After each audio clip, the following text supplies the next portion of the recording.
எல்லோருக்கும் வணக்கம். இன்னைக்கு நம்ம பார்க்கக்கூடிய சப்ஜெக்ட், சங்கமத்தில் பிரம்மச்சாரிகளாக இருப்பவர்கள் சத்யுக திரேதாயுகத்தில் என்ன பிறவி எடுப்பார்கள்?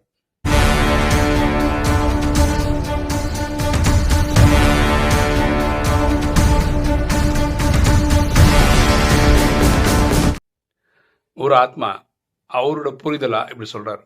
என்ன சொல்றாருன்னா, இங்க சங்கமத்துல இந்த நேரத்துல முயற்சி எடுக்கிறவங்க யார் ஒருத்தர் பேச்சுலராகவே இருக்காங்களோ, தன்னை இறைவனுக்காகவே சரண்டர் பண்ணிட்டாங்களோ, திருமணம்லாம் பண்ணிக்கல, குடும்பம் இல்லை அப்படி ஒரு சிஸ்டம்ல இல்லாமல் இருக்காங்களோ, அவங்க சத்தியுக திரேதாயுகத்தில்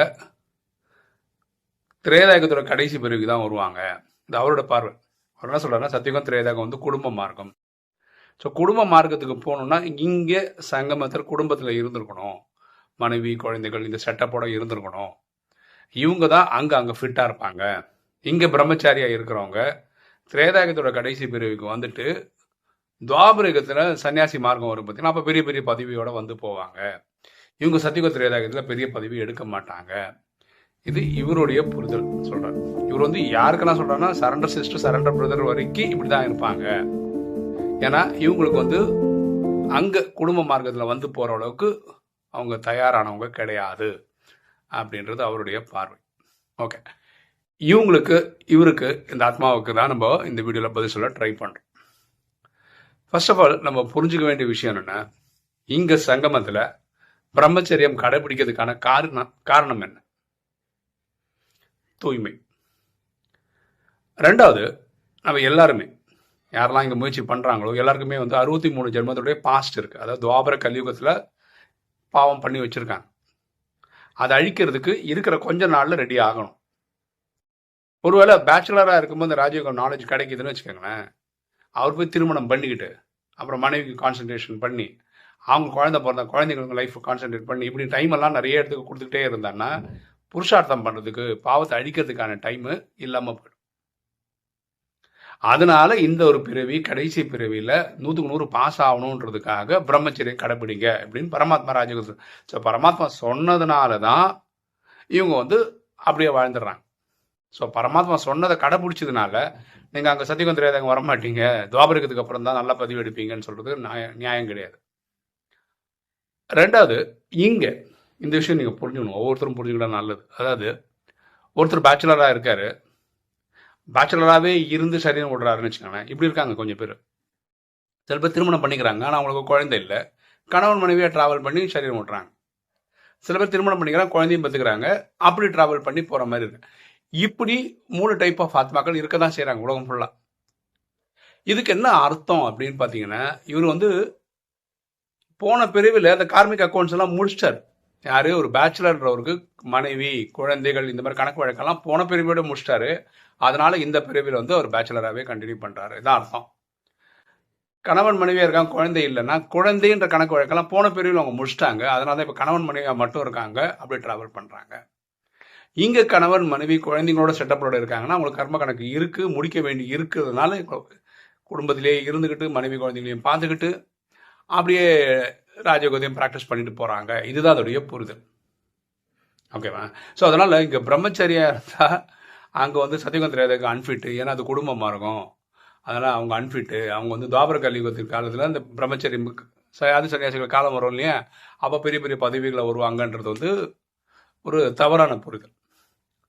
ரெண்டாவது, இந்த இயக்கத்துக்கூட பேரே பிரம்மா குமாரிகள் அப்படின்னு பரமாத்மா வச்சிருக்கிறார். ஏன் பிரம்மா குமாரிகள்னு வச்சாரு? ஏன் பிரம்மா குமாரர்களுக்கு தரல? ஏன் கொடுக்கலன்னா, குமாரிகளுக்கு என்னென்னா, அப்பா அம்மாவுக்கு ஒரே பொண்ணுன்னு வச்சுக்கோங்க, அதாவது ஆண் துணையே இல்லை, தம்பி அண்ணன் யாரும் இல்லாத பட்சத்தில் கூட இந்த பெண்ணானவள் அவங்க அப்பா அம்மாவை பார்த்துக்கணும்னு கிடையாது, தர்மத்தில் கட்டாயம் கிடையாது. ஓகே, அதனால இவங்க சிஸ்டமுக்கு வந்துடுறாங்க, ராஜயோக சிஸ்டம்குள்ளே வந்துடுறாங்க, சரண்டர் சிஸ்டராக வந்துட்டாங்கன்னா இவங்க அப்பா அம்மாவை பார்த்துக்கல அப்படின்னு பாவ கணக்கு இவங்க பேரில் எழுதப்பட மாட்டாது. ஆனால் ஒரு ஆண் கிளம்பி போயிட்டாருன்னு வச்சுக்கோங்களேன், அப்போ பாவம் வரும். அவர் அப்பா அம்மா எல்லாரையும் பார்த்துக்கணும், மனைவி குழந்தைங்களை பார்த்துக்கணும். இது ஆணுக்கான தர்மம் வேற, பெண்ணுக்கான தர்மம் வேற. இது கிளியர் கட்டாக புரிஞ்சுக்கணும். புரியுதுங்களா? அதனால தான் இந்த கலசத்தை பெண்களுக்கு கொடுக்குறாரு, ஆண்களுக்கு கொடுக்கல. இப்போ பாருங்களேன், இப்போ எனக்கு 53 வயசு ஆகுது, மனைவி குழந்தைகள் இருக்காங்க, நான் சரண்டர் ஆகிறேன் அப்படின்னு சொல்லி சரண்டர் ஆகிட்டேன்னு வச்சுக்க, அது பாவம். ஏன் பாவம்னா மனைவி இருக்காங்க, குழந்தைகள் இருக்காங்க, இவங்க 2 பேரும் 3 பேரும் பார்த்து தான் ஆகணும். நான் எனக்கு 2 குழந்தை இருக்கிறதுனால சொல்கிறேன். இது ஒரு ஆணுடைய தர்மம். ஆனால் ஒரு பெண் கல்யாணம் பண்ணிக்கிட்டாங்கன்னு வச்சுக்கோங்களேன், கணவருக்கு பணிவிடை பண்ணி ஆகணும். அதுவே குழந்தை பிறந்ததுன்னா அந்த குழந்தைய பார்த்துக்கணும், கணவனோட அப்பா அம்மாவையும் பார்த்துக்கணும். இது வந்து அந்த ஒரு பொண்ணோட கடமையாடு. பொண்ணு அந்த குடும்பத்துக்கு போகிறதுனால இந்த குடும்பம் அவங்க பார்க்க வேண்டிய அவசியம் கிடையாதுன்னு சொல்கிறோம். ஆனால் இந்த காலம் எப்படி இருக்குது அப்படின்னு பார்த்தீங்கன்னா, எந்த மருமகளும் மாமனார் மாமியாரை பார்த்துக்கிறதே கிடையாது. அதாவது 90% அப்படி தான் இருக்காங்க. எல்லா வீட்லேயும் எந்த ஒரு பொண்ணும் வந்து அவங்க அம்மா அப்பா பார்த்துக்கு வந்துடுறாங்க. அது கல்யாணம் ஆகிட்டு போயிருந்தா கூட இந்த குடும்பத்தில் சொந்த அப்பா அம்மாவை பார்த்துக்கணும்னா உடனே அங்கேருந்து கிளம்பி வந்து இங்கே அவங்க அப்பா அம்மாவை பார்த்துட்டு போகிறாங்க.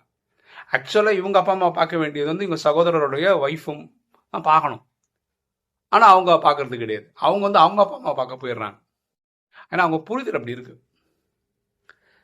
அப்போது ஒரு பெண் திருமணம் ஆனதுக்கப்புறம் கணவன் குழந்தை அவங்க மாமனார் மாமியாரை பார்த்துக்க வேண்டியது ஒரு பெண்ணோட கடமை. திருமணம் ஆகாத பெண்ணுக்கு வந்து இந்த கமிட்மெண்ட் கிடையாது, சொந்த அப்பா அம்மா பார்க்கணும்னு. அதனால தான் இவங்க சரண்டர் ஆகுறாங்க.